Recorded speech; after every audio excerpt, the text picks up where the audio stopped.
So basically, you think of a story that logically could have been true. It makes sense. The fact it isn't true doesn't matter. And then you base your story on that. So you say, like, people in ancient times, but you don't say when the ancient times. So it has no time or place. It's just people went around and they kind of swapped things for each other and found that it didn't work, so they got gold and silver. And then that became replaced by credit. But the problem is, you'll have come across these things have never existed. Plus, the practical was, where would people get the gold from anyway? Like, say we were the economy, I don't know, in like 5,000 BC, and we were too busy swapping sandals and chickens for each other. I've got a cracking idea. What's that? Why don't we stop doing this and use gold and silver? And you go, that's a great idea. And then you go, hang on a minute. Where are we going to get the gold and silver from? Yeah. And how are we going to denominate? What units are we going to use? Oh, I don't really know. Let's pay someone to go down a mine. What with?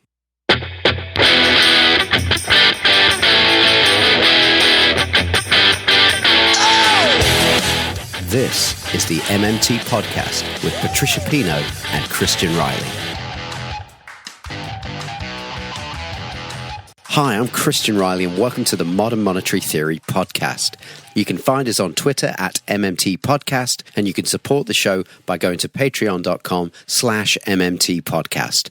For as little as $1 a month, you can get early access to all our episodes and patron-only episodes. A big thank you to all our supporters so far. At the beginning there, you heard our guest this week, modern monetary theorist and PhD scholar Phil Armstrong, talking about what anthropologists call the myth of barter, which is the idea that money is something that evolved spontaneously through non-coercive human interaction to solve the inefficiency of barter. Many economics textbooks still start with the proposition that once upon a time, there was such a thing as a barter economy, where people would take stuff they'd made or food they'd grown to some trading venue and had to wait for somebody to come along who not only had what they wanted, but also wanted what they had. Economists call this the double coincidence of wants. And of course, it's clunky and inefficient, so naturally, humans must have invented money to solve the inefficiency. And it evolved from primitive forms, feathers, beads, shells, into pieces of metal, and then into the modern money systems we have today. As many anthropologists have pointed out over the years, the problem with this story is that there isn't any evidence that an economy like this ever existed. As David Graeber writes in his excellent Debt, the First 5,000 Years, quote, "The story of money for economists always begins with a fantasy world of barter. The problem is where to locate this fantasy in time and space. For centuries now, explorers have been trying to find this fabled land of barter, none with success." End quote. This is not to say barter doesn't exist.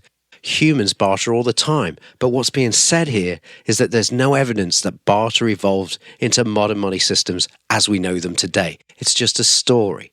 When it comes to the invention of money, all we can have is conjecture. And as economist Randall Wray puts it, and I'm paraphrasing, nobody sat down and documented it. Nobody sat down and wrote, "Today I invented money." So, given that all we can have are theories, I think it's important to know this idea of barter evolving into modern money systems. This story, which is the jumping off point for many, if not most, macroeconomics textbooks, is one with no supporting evidence, or arguably any logical basis, and so it's called the myth of barter. A competing theory of the origin of money is chartalism, which is the idea that a government or a state needs to provision itself, and so it creates money by fiat. It chooses what will be the money, the unit of account that everybody under its authority will use by demanding taxes be paid in that unit of account. So whatever activity the private sector engages in, it will always have to do something to acquire some of the state-issued currency to settle its tax bill.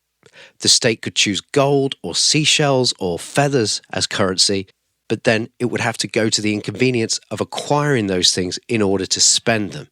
And so it chooses something that it alone controls the issuance of.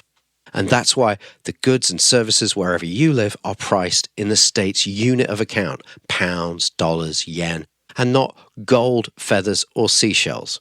As long-time listeners will know, this chartalist framework for understanding money is at the heart of modern monetary theory.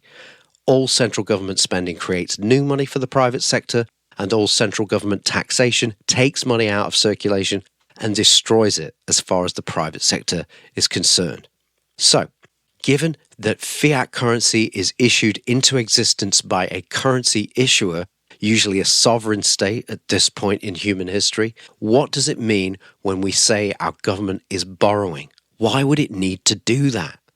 Well, I'll use pounds for this example, but this explanation applies to the US, Japan, Canada, Australia, and New Zealand, to name a few, but by no means all.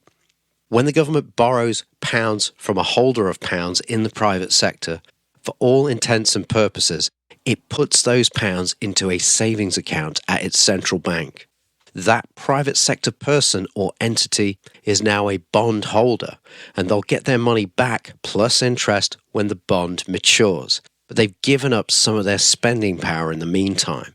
So on top of taxation, what gets called government borrowing is another way for the government to influence the spending power of the private sector. But also, deep in the plumbing of the banking system, when a person or an institution buys a government bond, it removes reserves from reserve accounts at the central bank. These reserves, sometimes called settlement balances, are the pounds that banks use to settle up with each other. They are current accounts that commercial banks have at the central bank. When the government sells a bond, it moves pounds from reserve accounts to a securities account. Said another way, it moves pounds from current accounts to the savings account at the central bank. This is why insiders call bond sales a reserve drain. So, one explanation of why governments still do this thing they call borrowing is that they task their central bank with a thing called monetary policy, which is voting on and targeting an interest rate. And they do this because they work with the idea that there is a perfect interest rate that will keep the economy growing in such a way as to achieve full employment and avoid inflation. Of course, as a sidebar, their definition of full employment in this paradigm actually means loads of unemployment, underemployment, and lower than subsistence wages. But if you're the policy maker rather than the person that has to live with the negative externalities of that policy, all those things are a small price to pay to not have inflation. Anyway, central banks used to hit their interest rate target by draining reserves from the banking system through bond sales to keep banks short of reserves system-wide, which meant that the banks had to lend to each other overnight, and this would achieve an interest rate on bank reserves. Since the advent of quantitative easing, which added excess reserves to the system, meaning no system-wide shortage of reserves, no overnight lending, central banks now achieve their interest rate target by paying interest on reserve balances, making bond sales for the purpose of targeting interest rates a complete anachronism.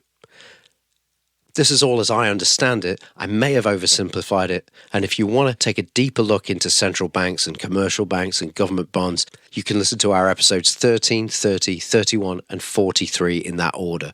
And those episodes are with two of the best economics teachers in the world, and that should round out your understanding.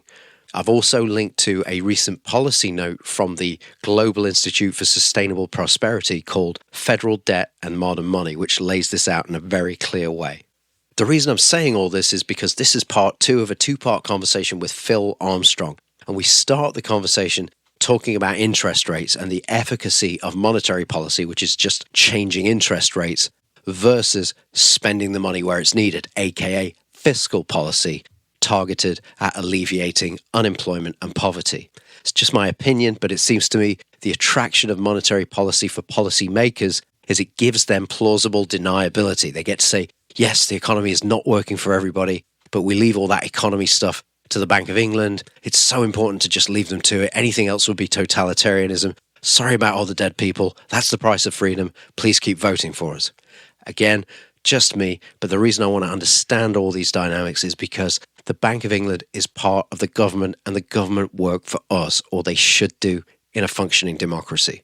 So thanks as ever for the time you put into understanding these things. Thanks for your continuing support. It means so much to us. If you're able to support us financially, it starts at $1 a month, which is 80.7 British pence at the time of recording. and there's a link to our Patreon page in the show notes. Your financial support helps keep the show going and it makes it better, but your support in other ways and your encouragement is the thing that keeps us going as humans. So we really appreciate that. It's really hard to get by without that. So thanks again. Let's dive in. I mean, I've been using a similar analogy to Warren, but I think his is better than mine. But the best way I describe it is, imagine when you were a little kid. You might have heard this from Warren before. So you're a little kid, and with your dad, all right? So your dad's driving the car, cool, and you've got one of those little, those little plastic steering, you know what I mean? Like a little... Yeah. Like at the beginning of The Simpsons. Yeah. So what happens is that the Bank of England have got that little plastic thing. Now, mostly, would you agree, say that your dad's driving along a straight road and you're going like that when it looks to you, doesn't it, as though you're steering the economy, but of course, it's not even connected.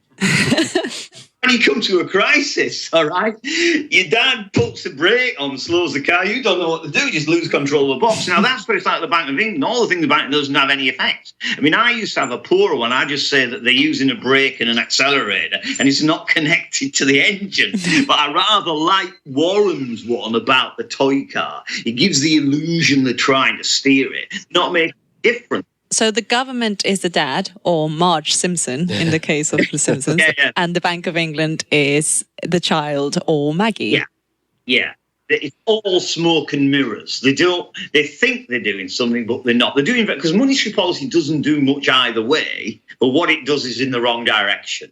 That's why if you're going to control inflation, you need the job guarantee, not monetary policy, which doesn't do anything. Well, a little bit. But what he does is wrong. They can make their announcements and then expectations change, and that has an effect. Yeah. Like you say, it's smoke and mirrors, isn't it? And that it's been conning them for years, isn't it? Another good analogy is like a medieval apocrypha. So, say for example, you're feeling ill, all right? You go to the doctor and he gives you a leech, and you feel worse. So you go back again, you go, right, bigger leech. And he keeps on giving you bigger and bigger leeches, which make it get worse and worse and worse. Now, that's what they do. Is they maybe put the interest rate up, and the inflation rates get bigger. So instead of, push it in one direction, they put it even bigger, if you see what I mean. And it gets worse. And that's how, I was a school teacher, my last analogy, and I had my own way of teaching. I'm saying it's great. And they brought all these, what I'd call modern methods in that don't work. The kids don't like them. So they say, your methods are rubbish. You got to use these new methods. Well, they don't. Well, yes, they do these. So I did those, and my results got worse. So they said, right, well, you'll have to do even more of the modern methods, and my results got even worse until they give me redundancy. So if you see what I mean, that's what they're really doing in central banks, because they don't really do a lot either way. Don't get the idea that what central banks is having much effect. When they move the interest rate in the wrong direction, it doesn't. So that analogy of Warren's about the toy thing, it doesn't really do anything, ain't much. It might have a little, I won't say nothing. As you say, expectations, maybe. Yeah. I call it the rainmaker method of doing things. So the idea is you do a rain dance, it didn't rain. Oh, well, it's because you didn't do it enough. Do it tomorrow. Eventually it rains, and you go, look, it works. Yeah, exactly. We're not trying hard enough. Come on. Like my bear repellent that I wear every day. It works fantastic. In your paper, you write, private sector debt or bank money is not acceptable in payment of taxes. Yeah. Can you just say why that is? Okay, well, let's take Warren's analogy. When the government spends, it puts bank reserves into the system, right? When it taxes, it take them out, right? And banks don't lend reserves. Banks don't. I mean, it depends how far back you want to go. Let's go back. So let's say, for example, I'm the government.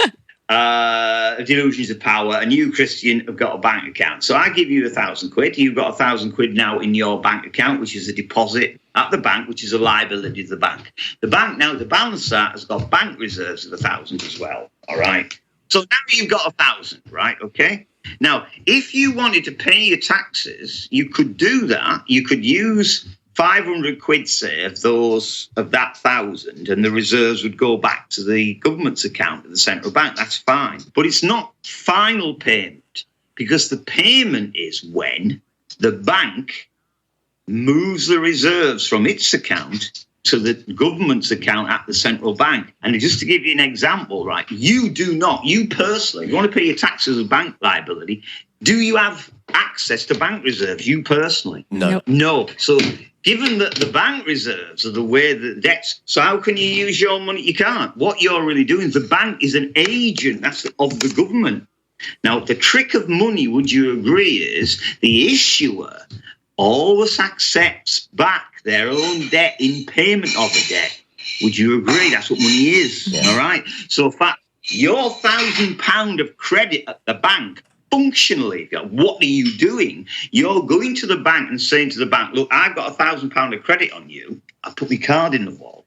They go, yeah, right. What I want to do is I'm going to use £500 of that credit to pay you to move £500 of your reserves at the central bank to the government's account. So they're your agents. They carry out the transaction. So it's not true to say you can use bank deposits to settle your bill directly. What you can do is pay the bank to do that on your behalf. And a counterintuitive thing. Let's assume for a moment your bank does not have any bank reserves. And for example, let's say it's a naughty bank that has not allowed an overdraft, just to say that for a moment. So let's say it's got a £1,000 government bond as an asset, and it's got your £1,000 bank deposit on the other side. You go, Toddler, I want you to pay my £500 tax for me. Can they do it? No. Why? They ain't got no reserves. So in practice, yeah, banks are given if they're solvent, they are do you see what I mean? Yeah. So when people say you can use bank deposits to pay your taxes, it's kind of true. But it depends upon the agent being able to do it for you. It's kind of like if you were, 16 and you wanted a can of beer from the supermarket, you can pay someone, can't you, to go into the supermarket who's over 18 and buy, but you can't do it yourself, not legally. See what I mean? And this is a clear distinction, because if you could use bank money to pay your debt as an individual, banks could simply create loads of money to pay all the taxes off. So MMT disappears in a logic. And the absolutely crucial, and like all these things that Warren says, you can't have a reserve drain without a reserve add. None of us have accounts at the Bank of England, so none of us can make final payment. You see what I mean? It's that subtle distinction that a lot of people make. Like, can you borrow money to pay your taxes? Well, in a sense, yeah, you could take a bank loan out. I didn't recommend it. Borrow 500 quid from the bank, and then you could use that 500 quid to pay your taxes. But it wouldn't be you making the final. You borrowing 500 from the bank, then you're using that 500 quid to encourage the bank to pay your taxes for you with their reserves, not yours. And then at some later point in the time, you'll have to get another 500 quid to give the bank the money back. So you can't pay your taxes with credit, but you can pay someone to pay your taxes for you. Correct. That's a good way of thinking of it, yeah. I'm not saying that everybody would conceptualize it in that way. Mm-hmm. That's the way that I do. And I wrote it and I asked Warren and he said, yes, that's good. It has to be like that. And the way I think about it is it's only the presence of the bank reserves at your bank that allows the taxes to be paid. If there weren't any there, it couldn't be paid. You could be a billionaire.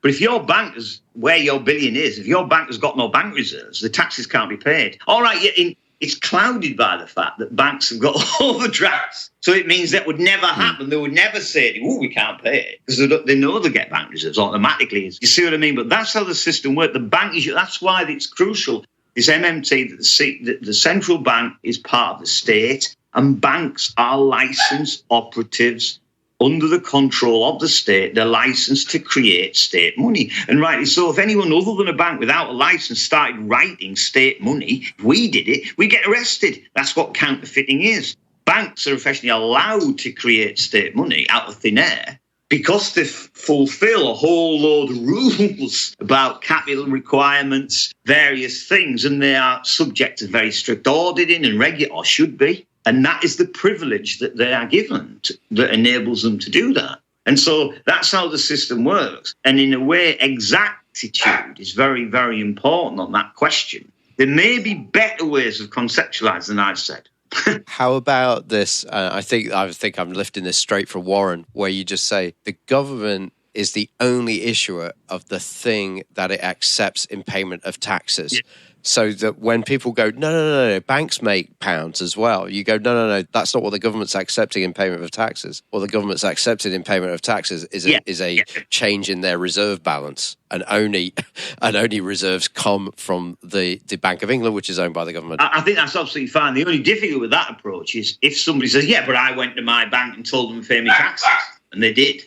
But I mean, that's absolutely true. Yeah, that the government only accepts in tax when it's already issued.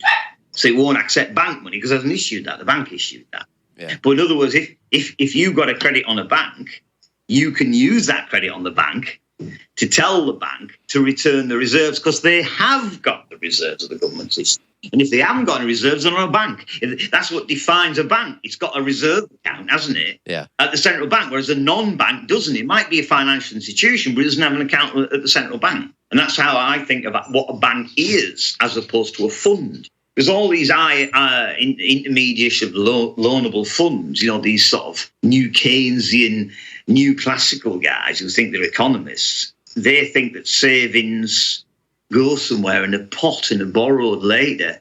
Well, that's wrong on every single level because savings cannot, as we just said, savings cannot possibly fund investment because savings are just the result of investment. And if you think, well, I've got some savings that I'm now going to use for investment, all it means is those savings, as I said earlier, came from previous investments, gone far enough down the line, and you just go around in a circle. But they don't understand. Exactly. They don't get money because they think of it as a commodity. They think, the barter story and all that stuff. Well, money has nothing to do with barter, in my opinion. That's another story, yeah. We're all on the same page there. I imagine you've read David Graeber and the anthropologist's accounts. Yeah. Caroline Humphrey, she talks about.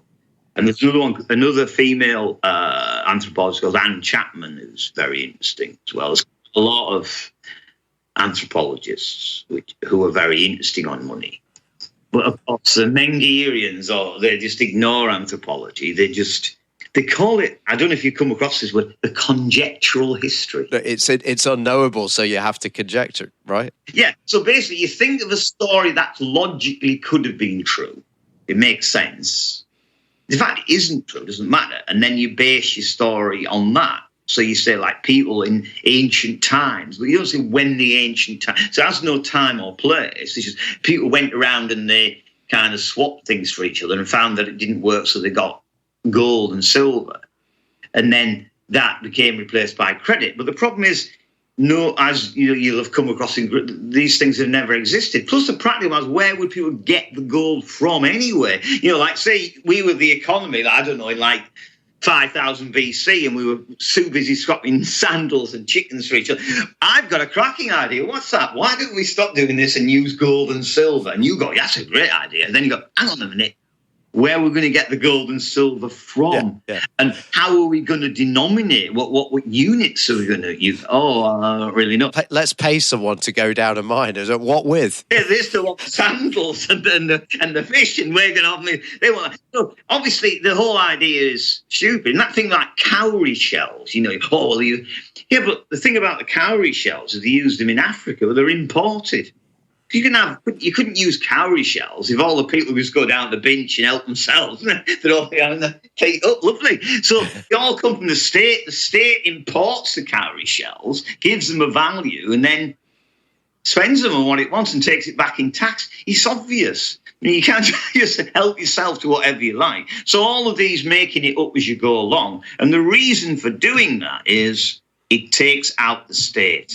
Because, I interviewed an Austrian economist, but Kevin Dowd, nice guy. And I said to him, what do you think about the state theory of money? Now, he did go on to criticise it, but his first term was, it's abhorrent. So in other words, it doesn't work like that. Now, he's a nice guy, Kevin, I agree with him. So I said to him, banks are the agents of the government. And he laughed and says, the other way around, the government's the agent of the banks.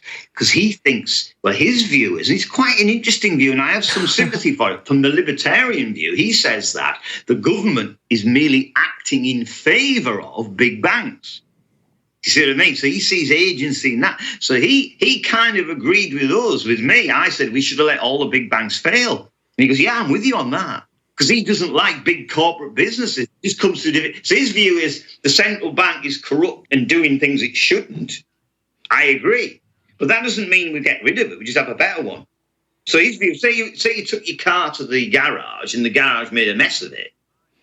My view is find a better garage. His was never go to a garage. If he said, garages per se don't help your car. Just let it run automatically, if you see what I mean. But it's in talking to these libertarian guys, because in some things you have massive differences of opinion. He just doesn't believe that democracy should be involved in the economy. Yeah.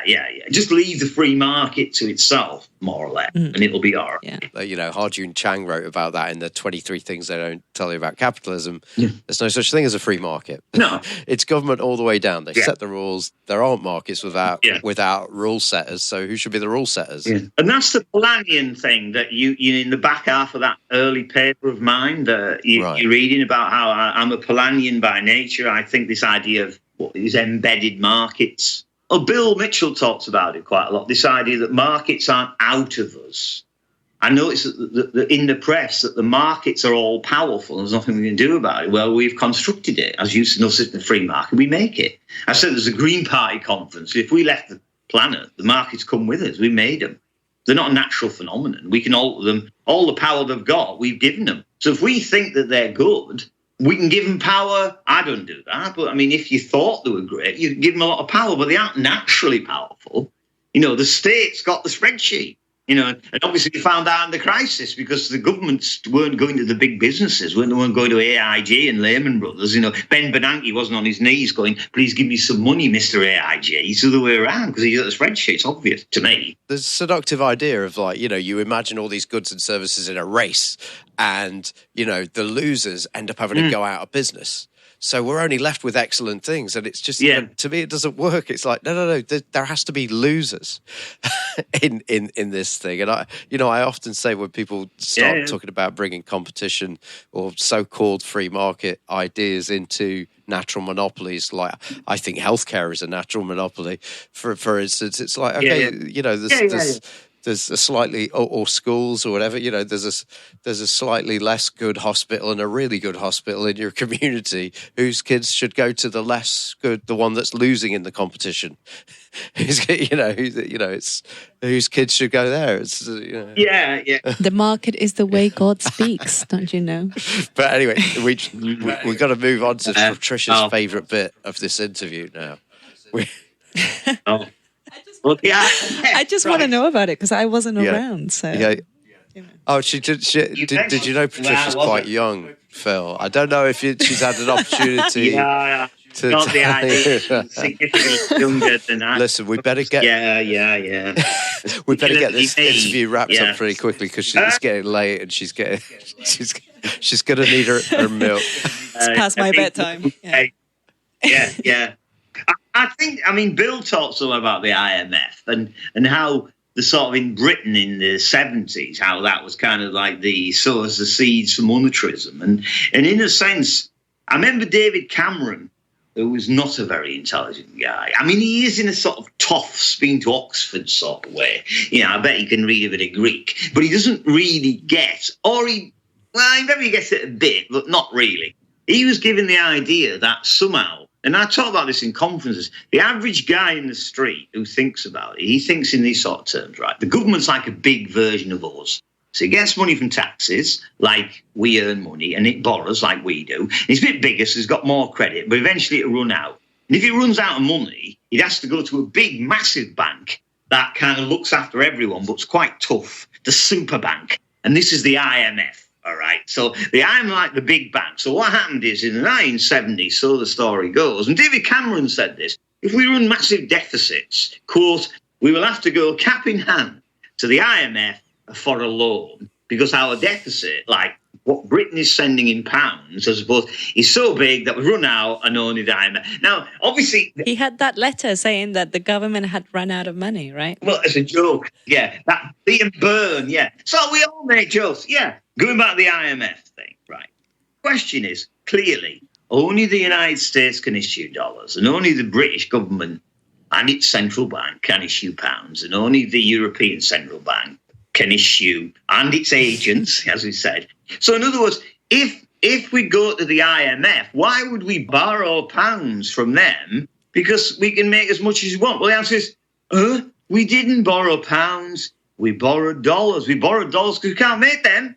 And the Americans had given the dollars to the IMF, or at least given the ability of the IMF to issue dollars, and they'd given them permission because that's the Americans issue the dollars. So why did we borrow the dollars? Well, because at the time we had very high inflation and the value of the pound was falling on foreign exchange markets. So there's two things. The idea that obviously the value of the pound falls, import prices go up, and that will drive inflation, which is already high, and also this sense that people still do today, but particularly in the 70s, the value of the pound is a measure of our imperial, what's left of it, pride.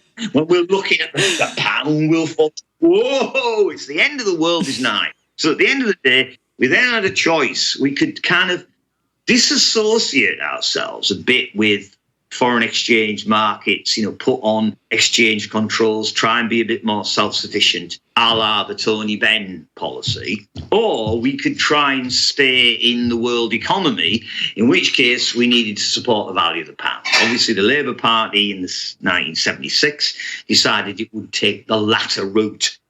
So Dennis Healey, I think was the Chancellor at the time, he borrowed, I'm going to guess, $6 billion, I think, US dollars. And he used those, at least in principle, to support the value of the currency. Problem is, as far as I remember, he never had to spend many of them because, like being a game of poker, if you were trying to bluff me and I had a massive pile of money, you wouldn't take me on. So once the British government got the money, the speculators stopped selling pounds because they know they got no chance. And as far as I remember, most of it got given back unused. But once that happened, the die was cast. The thing is, when you get dimwits like Cameron saying that we had to borrow pounds because the government spent too much money, rather than we are borrowing dollars to support the exchange rate because we were worried about it for, I suppose, patriotic reasons and or inflation. And the condition of the loan was that we had to reduce our deficit. These are very different things. And once set in motion, it sets the seeds for Thatcherism. And Thatcherism was mainly a continuation of previous Tory policy, carried to a bigger extent, this idea of reducing the value of the state and conning people into thinking the government is not responsible for your welfare. That's the difference. Previously, I think in the post-war period, there's differences. I don't believe there's a post-war consensus. There's quite a lot of difference between the parties. But I think even the Tories accepted they did have some responsibility to look after people a bit. Thatcher said, we're the government, nanny state. It's up to you to look after yourself. It's not the government's job to do that. And people kind of believed it, and I think that was the IMF thing. And it was the idea of trying to support the currency. At the end of the day, I would argue the government should not support the currency, just let the currency go where it may. However, I would put exchange controls on, not because I want to change the value of the currency, just to stop people making money immorally by speculating. So I'd ban that. And if it was difficult to do, and people, you can't do it, I'll try. Because when something's difficult, doesn't mean you don't do it. It wasn't easy to go to the moon, but we did it. So it can be done. We had exchange controls in the 70s. We didn't have computers. Those are the capital controls that MMT argues for, in the sense that they are qualitative as opposed to quantitative capital controls, right? Yeah. This is immoral action. I just wanted to ask, how did borrowing those dollars support the exchange rate in the 70s? They borrowed $3.9 billion. They had a fixed exchange rate. No, it was floating against the dollar. In 76, it was floating, Oh, okay. Yeah. But it was floating down. So when it was fixed, you were forced to borrow, and otherwise you break the peg. Yeah. But it was floating down, so you just let it float. Now, the thing is, if you let it float down, the import prices go up. And if inflation's already very high, they're worried about that. And then the other one is this idea, as I said, about national pride. Well, how it works in a sense that the foreign exchange market, like any other market, buying and selling. So in other words, the dealers, if there's a big demand for a currency, like, I don't know, for FA Cup final tickets, if it's Liverpool versus Man United, there'd be a lot of demand and I'll bid up the price. So basically, if people are selling a lot of pounds, dealers on I don't know what sorts of screens they had in the 70s, big fat ones, they would see that everyone's selling, and in order to induce people to buy them when there's so many people selling, that drives the price down. So the value of the currency is falling. So you can counterbalance that by the state through its central bank buying pounds with dollars. Right. And obviously, from the point of view of the British government, it ran out or it had very few dollars or gold or other currencies. So it borrowed those from the IMF from that purpose. Right. But I can't remember the details. I was only 18. I was a young lad then. But at the end of the day, it didn't have to do that much when it came to it. It's funny because in Latin America, you associate borrowing dollars from the IMF. Yeah. Because the economies are not as developed, companies rely on dollars to buy equipment, usually from the States, in order to run operations in Peru or in Latin America in general. Yeah. So you associate these IMF loans with that, at least. Yeah. But in this case, in case of Britain... In a sense, that if you think about, say you were a country where your ability to save or someone else's ability to go into debt depends on the person's willingness to hold your IOUs. Would you agree? Yeah. So, for example, say you were Japan and you wanted to import oil, the importer would be prepared to accept yen because it's a decent currency. But if, I don't know, I pick a figure like, Bolivia or something, I don't know much about Latin America, it may be that the oil company doesn't want the Bolivian currency.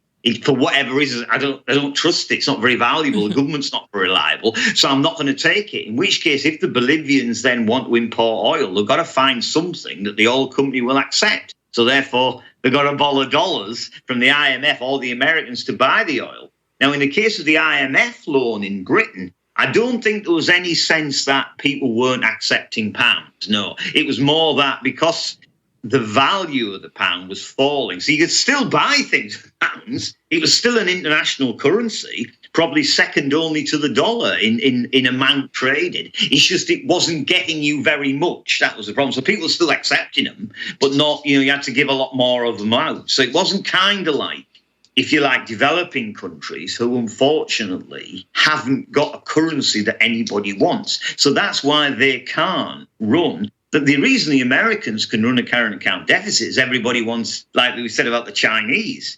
Now, it'd be very difficult, wouldn't it, for, say, Nepal or Colombia, not to offend those countries, to run massive deficits with China. Because would the Chinese be prepared to accept $2 trillion worth of Nepalese currency in saving while shipping $2 trillion worth of stuff to them? I doubt it. So that's the system. That's the reason. And in retrospect, me being a socialist, I would just let the pound fall, put capital controls on more tightly, and become more self-sufficient in trade. So why did the pound fall? And didn't that effectively mean that exports then became more attractive? Yes. So, the pound was falling mainly because people believed that the British economy was weak. Now, if it's like the Keynesian beauty contest, it's not like who you think is most beautiful or who you think somebody else thinks is most beautiful, but what you think the average opinion of the average opinion is. And then so what people thought, the dealers would have thought, is what do we think other people think is going to happen to the pound? Now, given the British economy is doing really bad, they thought that the value of the pound was going to fall. So they thought, well, we're going to sell it, and then we sell it. Before it goes down, then it'll drive the currency down. Now, at some point in the future, they'd have to buy it back to get some profits in pounds.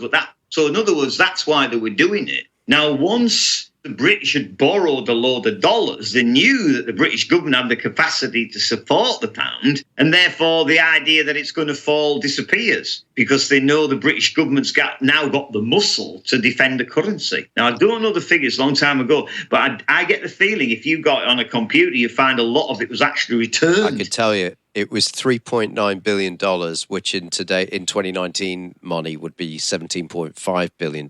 Yeah. And what it says on Wikipedia is they only drew half of it. Right. So that's it. Because they don't need to. Because once the British government's shown, don't mess with me, I've got the brass. But then once they'd done that, the IMF was then in control and said, right, the deal of that loan was you've got to run lower deficits because they've got the neoliberal view, the deficits are inflationary and bad and the government sectors, et cetera, et cetera. So if you like those structural adjustment loans that were the IMF liked to impose throughout all that period, And so the rest then is history. And that's what they've always done to third world countries, have said to them, look, we'll lend you the dollars to buy the stuff from other countries because they won't accept your own currency. But if you do that, you've got to privatise things. You've got to reduce your deficit, ensure that you are living within your means, and all these other neoliberal concepts. What they effectively do is they lend dollars and then they put restrictions on governments to develop their economies to actually come out of that need of borrowing dollars. It's a vicious circle. Yeah. Just for fullness of information, the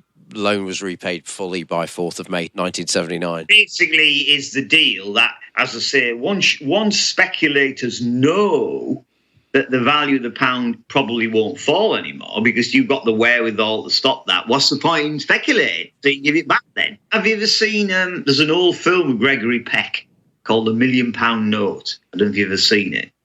He's a very poor guy. It's kind of a bit like Trading Places type of thing in the 80s, but an earlier version. It's a long time ago. But what they do is these bankers give a guy £1 million note. And what happens is it shows how he never has to spend it. Because he goes into a tailor's and he's got £1 million note and they know it's genuine. They ring up the bank and say, yeah, it's genuine. But they give him the suits for nothing because he's so rich. He might come back. He might tell people. So he doesn't use his £1 million note. He's got suits. And he hasn't spent any money because it's all for nothing. And the idea is the richer you get, is an allegory for life in a sense. If you're rich, you don't have to spend any money. Like all those Hollywood stars. So when they go to the Oscars, they give all the top gowns. They get the clothes for free. Because they want them to wear them. For the likes of you and me, we just need to get that first few million and then we're all right, we can give it back.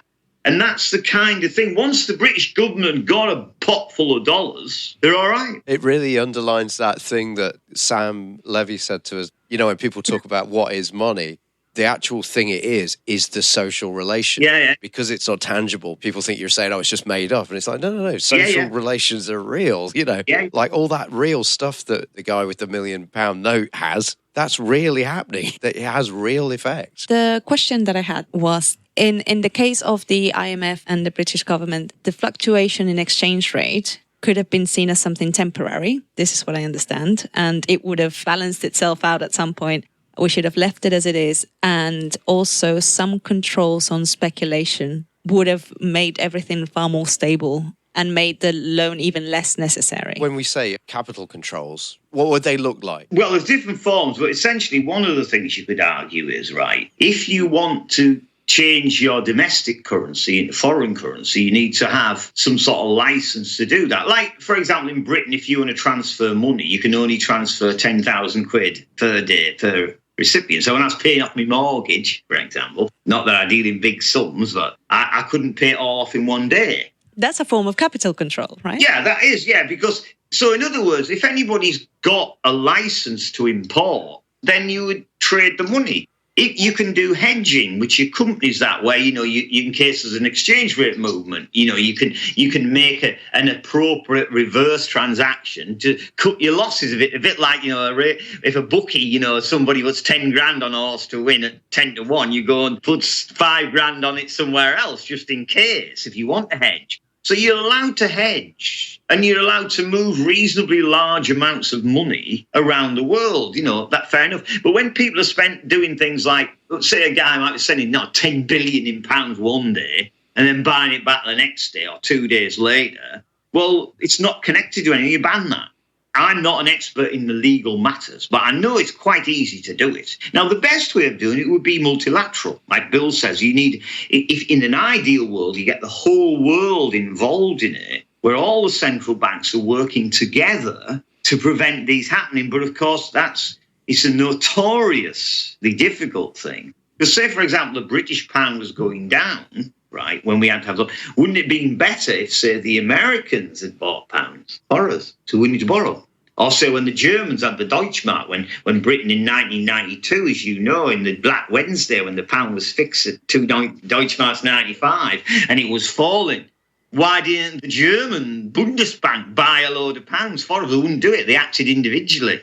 And it's this thing about Keynes said, he always believed it should be creditor adjustment, not debtor adjustment. We live in a world where if you've got a country with a big surplus and a country with a big deficit, the deficit's blamed. Deficit country's blamed. It has to, reduce its spending. What should happen is if we all work for the world, the creditor countries should be forced to, if you like, use it or lose it.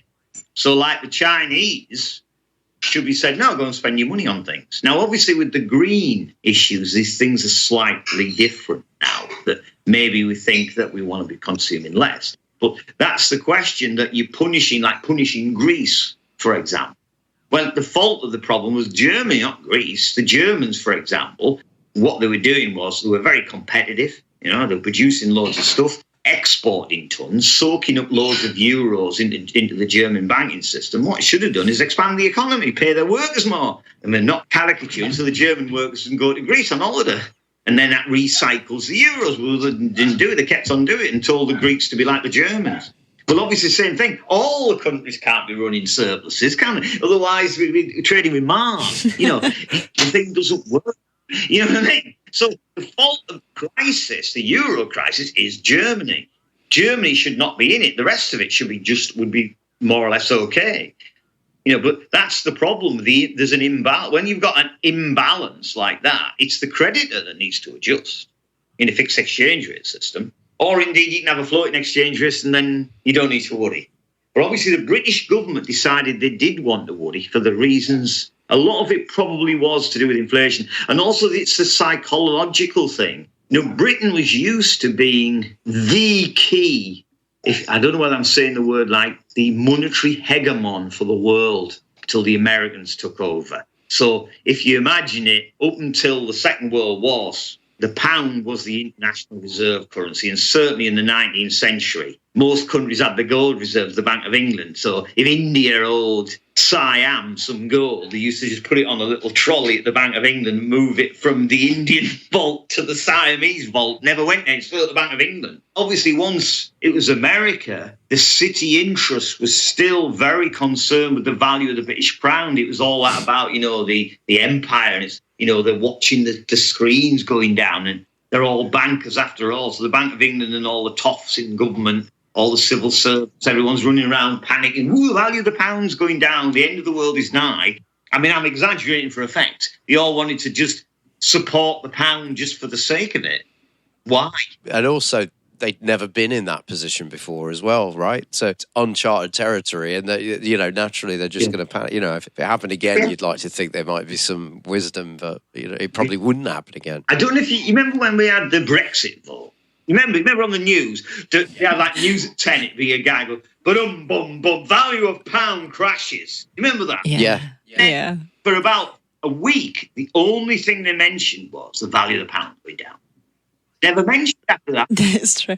I have to say, I've never seen other country care as much about the value of its currency. Again. And the guy came in work, he's engineering, but what we're going to do about the value of pounds? We'll just wait a couple of weeks and go back up. Why? Because they'll all take the profits. They'll have to sell back what they got to get more pounds than they started and go back up again. It might not go quite back to what it did, but it just went, I can't remember the figure. It was something like, I'm going to pick a figure, 150, and it went down to about $1. It went back up to about 130, and it's probably the same there. So, there's all this wringing your hands about it. Because the problem is, if you swap a load of pounds into dollars and drive the value of the pound down, well, unless you want all the dollars, you haven't got any profit, have you? You just got dollars. So they get more pounds and you start going to buy them back again, and that'll drive the price back up. So what? Yeah. It doesn't really matter. The pounds don't go anywhere, as Bill and Warren says. They just move around in British banks. So if you were a foreigner who owned pounds and you sold them, somebody else would have the pounds and they'd have the money that you had. So nothing's created. It's just shuffling around, and they just find a price where everyone's happy. So the deals are all made, and you can watch the prices on the screens. There's nothing leaves the country. There's no such thing as capital flight. You take pounds out of Britain in two ways. Well, one way, you can get it out of the bank in banknotes and put it in a very, very large suitcase, like a Michael Caine movie. Could do that, couldn't you? You can only take 10,000 though, right? 10,000, yeah. Thing in a day, yeah. So you could do it, or you can put it on the foreign exchange market. But any bank, would you agree, with a balance in pounds must be connected to the British Central Bank. So it would just be on a different. So if I had, I don't know, if you were HSBC and I made an exchange I swapped, I don't know, £1 million for dollars, and said, I don't know what I got, say $1.3 million. Right, well, I get $1.3 million from somewhere and go to America and I get out of a bank there, but £1 million is still in a bank in Britain somewhere. Yeah, the ownership of the pounds has changed. It gives this idea like geese flying. Yeah. You know, you get the idea come Brexit, you know, all the billionaires are all leaving the country and taking their money with us, and you go to the bank and it goes closed, empty. You know, I mean, that's the image. It's a laugh, but it's true, isn't it? Alan Sugar, I'm going to leave the country and take my money with me. Well, what you do, change it into dollars, but all the pounds are still here. He can take it, but, you know, all his properties have to remain behind, I'm afraid. Alan Sugar's a good example, because, you know, you talk about real resources, because you know that you don't need his money, all this stuff that we talk about, like the government's got. So if Alan Sugar leaves the country, it's good, because all we've lost is an old guy who's got a terrible TV show. We don't need his money. Good, he's gone. If we lost 50,000 nurses, we've lost something real, we were 50,000 nurses short. So we want him to go. We want Richard Branson to go. Because all they've got is a load of money which they waste on ridiculous big cars and stupid number plates. And those resources that were going to could have been used usefully. So goodbye and don't come back. I mean, it's obvious. We don't need these guys. We don't need these big entrepreneurs who don't do anything. You know, the person that needs a knighthood would be, if you're going to give an honour, would be a school cleaner who's got up at 5 o'clock in the morning for 40 years and cleaned a school or something. Wouldn't that be something? Something like that. You know what I mean? It all links, doesn't it, to the same deal, the understanding of the monetary system. As you know, you can't implement MMT. But once you understand it, because when I was in the city, these guys are awful. I mean, they think, you know, that government budget constraint, all these banks and the government can fund itself through taxes, borrowing or issuing money. Now, for them, MMT is just simply use the third one. The one clown said to me, oh, well, we've had it in Venezuela. We've implemented it. And I just went, you're joking. They're just making things up when they say that, right? You know, I talk about the Earth and the solar system, right? What Mosler's saying is the sun is at the middle of the solar system and the Earth goes round it. Not it ought to be. Not that, you know, like, we're going to change to MMT, we're going to implement, we're going to tour the sun with a giant spaceship, you know, and put it in the middle of the sun. Phil, you're doing Copernican astronomy. I find it connects with young people, particularly the Copernicus thing. Because that's really what you're asking them to do. They're changing everything round. Yeah. And young people get it, you know. Not all of them. But most of them get it. They think it's all, and then they'll say to you, well, if the government spends through data entry, why do we have to tax? And I said, well, if they didn't tax, we'd all be so rich, we'd do any work. When we spend it, we get inflation. Oh, yeah, I get that, yeah. So would you agree with what you used to, to manage demand? It's obvious. And once you got it, you can't unlearn it. A long time ago, when I asked Fidel Kaboub about how do you get people into MMT, he goes into the class and he goes, you know, take $1 bill out of your pocket. Yeah. Where did it come from? You know, like, where did it come from? No, but in the beginning of the beginning, you know, and he keeps, every now and again I try that on somebody and it takes ages for them to get to no, but before that, not your employer. Where did your employer get it from? You know, somebody paid them because they bought something. Where did they get it? And it takes them, you know, I'm like, God, you know, but Fidel was follow the money. Patience than me because you're like, come on, you know, you know this. That's the Green Party conference. A lot of old people, it was a bit like that because I said, where do you get your money, that bank? Oh, well, I earned it. Well, where did your company? Oh, well, how did you get? And I talk about plumbing, like the water goes round your house, but how does it get into your house?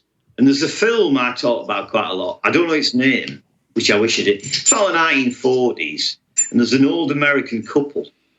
And what they've got is a machine in the loft called Henry, and they print dollar bills of them. But they don't do it very often. They only do it when they're really short of money. So, in other words, so they don't get caught, because obviously the police spot a few but there's never enough. So when they finally get arrested, they're about 85 and they get arrested, they go, well, we only ever use Henry a little bit. And you feel quite simple. But obviously, as I say to them, you can't make your own money. You know, you might move it around, like the water goes round in your pipes, but where's the mains? The mains is the government. And obviously, we've got that issue all about bank money that we've discussed. And you've got banks create money, and then you can't use it to pay tax, not directly. But you've got to be ready for that question. Is it fair to say, you know, if the government didn't name the unit of account like we discussed, the banks or none of us, any non-government entity wouldn't have anything to leverage to create their IOUs, you know. And also it's worth going into, say, not now, but we've done this in other episodes, the Wildcat Bank era in the States. You know, that did happen. A bunch of private entities did create their own banknotes and they circulated, but there was an exchange rate between all of them. It was an unstable system. It was called the Wildcat Bank era. There's no safe assets. There's a literature called safe assets. Do you know Christine Dezan, who's been at MMT conferences? She's a Harvard law professor. She's a friend of Randy's. She's a fabulous writer. She wrote this book called Making Money, and it's about the history of money. It's an absolutely fabulous book, 2014. Highly recommended, not read it. It's a great book. And she talks about this, and she knows a lot about this safe asset literature, which backs that up, the idea of something that's safe as opposed to your wildcat banks. It's not safe. When you're having these discussions with, say, crypto people, you know, there's a lot of crossover between crypto and libertarian. They're like, yeah, get the government out of it. The government shouldn't be monopolizing this thing that's so important, money. And it's like, well, it was tried, you know. You just reminded me of something I saw today on Twitter. Some guy complaining that his Bitcoin account had crashed and that he couldn't log in and that it had corrupted itself and that it had lost everything. And it just kind of highlights there are no safe assets without government. The thing about he's the crypto, there's a guy, I went to a conference and there's a youngish guy, PhD student, and he was talking about the crypto stuff. And he said to us, and he was an interesting chap, and he was saying, nearly all Bitcoins are mined in Mongolia. I don't know if you knew that.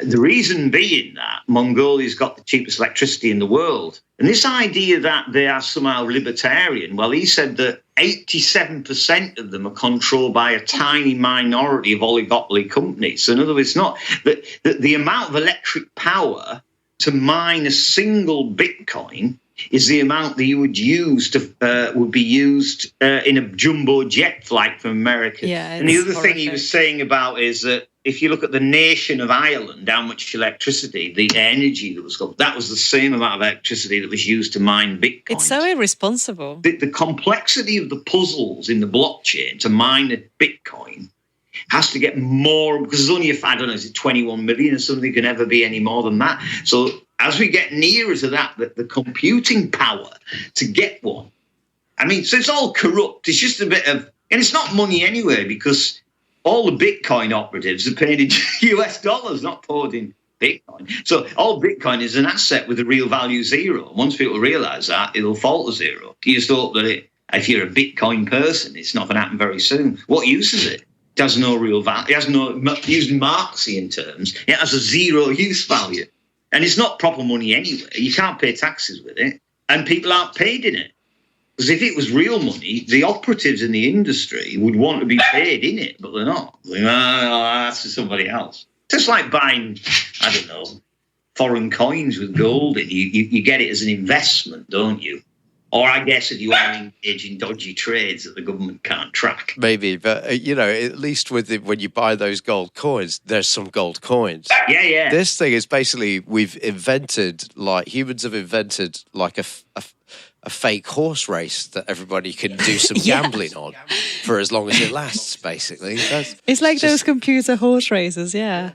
You know, but you know, they're going to go up and down against each other because there's several of them, isn't there? Several cryptos, and you know, it's going to work for a bit. But I mean, if you define, you know, burning up, you know, a jumbo jet flight's worth of energy to get one, if you call that working, then it's going to work for a bit. But yeah, they're just crazy. I mean, I kind of find the libertarians amusing to a point. But they're just crazy, this idea that you can organise a very complex world with all its problems with the environment, with inequality, by just not doing anything. Just everyone doing what they really do. But you will get to the point where like the entity or the grouping of people or organisations that are close enough to a monopoly on power, they will become a government. They will resemble what we have now, but with no democratic process. That's what I see. It's everybody doing what they want to do, except for organising in any form of government.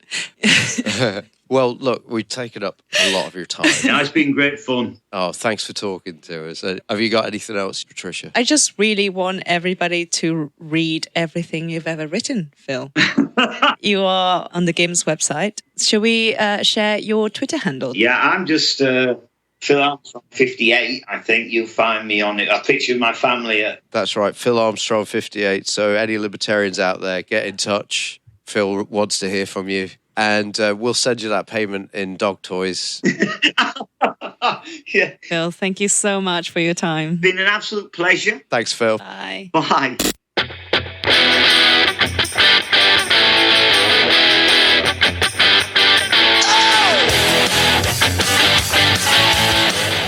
That was the MMT podcast with Patricia Pino and Christian Riley.